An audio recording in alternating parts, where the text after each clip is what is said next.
Ahoy Governor, it's me, Lizzie, and today I'm going to be sharing a story with you.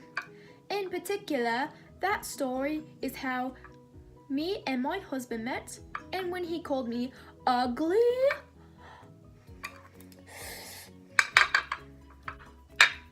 So it all started when I was at this big party. I go over to Mr. Bingley and we have a couple dances, and then he tells me he was trying to get his friend, Mr. Darcy, to come over here and dance with me. But Mr. Darcy rejected him and me and said I was too ugly. Then my sister Jane, who is in love with Bingley at this point, goes over to Bingley's house but then falls really ill.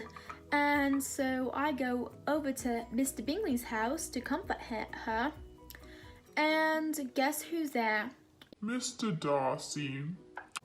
First off, Mr. Bingley's sister is being really rude to me. She's basically calling me a peasant because I had to walk over here. She was making a big deal, saying, "Your socks are muddy, you peasant." And I was like, bloody hell, what did I do to deserve that from you? I don't even know you. Anyways, Mr. Darcy was defending me. I was like, since when do you like me? I thought you said I was ugly and you didn't want to dance with me. So there's that. So since he was defending me, even though I thought he was a self-absorbed, arrogant, rich person, I was like, okay, I guess I'll talk to you a little bit. And I'm like, you know what? You kind of seem like you hate everyone. Well, then Darcy came back at me and he was like, I think you misunderstand too many people. And I'm like, oh, you think you're all edgy and misunderstood, don't you now, eh? He was like, yeah, I do think I'm misunderstood. Anyway, so then I left with Jane and I went back to my home.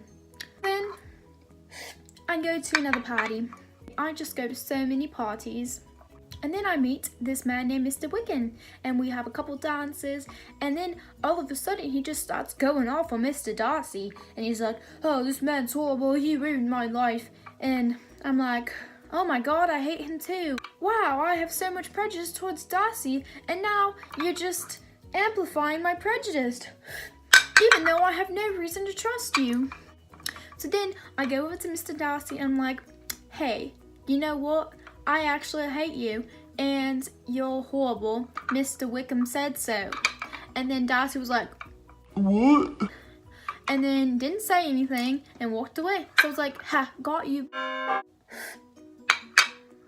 Then I'm walking around the garden because I have nothing better to do because I'm just a rich little white girl that has no problems. And Mr. Darcy's there and he comes over to me, says, read this, and hands me a letter. And I'm like, what is this for? And he walks away. So then I read the letter. Basically in the letter, Mr. Darcy was just defending himself, saying I didn't do the things that Mr. Wickham did. So yeah, I'm like, wow, maybe Mr. Darcy isn't such a bad guy. Oh my god, there's a wasp. Okay. I'm like, wow, you know, I did kind of just believe Wickham for no reason. Maybe he's right and he's not such a bad guy. So later I go to my friend's house, and as I walk in, Mr. Darcy looks really nervous and he's like, oh.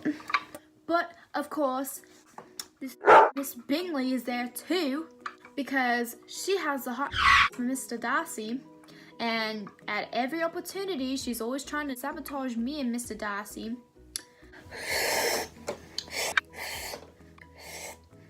And Miss Bingley is telling Darcy, like, oh my god, have you seen Elizabeth? She's so ugly. And I thought Mr. Darcy thought I was ugly, but apparently he doesn't anymore. I don't know what happened. So Mr. Darcy was like, you know what, actually, she's the most beautiful girl I've ever seen in my life. I'm like, wow, maybe you're not so bad after all. So yeah, me and Mr. Darcy just keep getting closer and closer. And eventually he proposes to me. And he says, "Thank you for changing me. I'm a new man. And because of you, I don't have so much pride. And I've realized that pride is bad because it's bad." And then I realized, wow, you know what? I actually had so much prejudice towards you. And I ended up actually really liking you and thinking you were a lovely chapper. So maybe I've changed too. And then we lived happily ever after and got married. And I became rich. And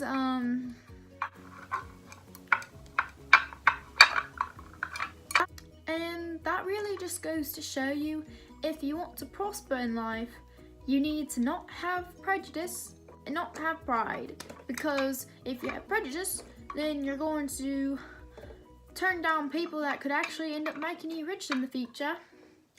And if you have too much pride, you might turn down people that are actually cool because you think you're cooler. You're actually not. You're just rich. So thank you for watching this video. I hope you guys enjoyed it. Have a lovely, splendid day. And don't forget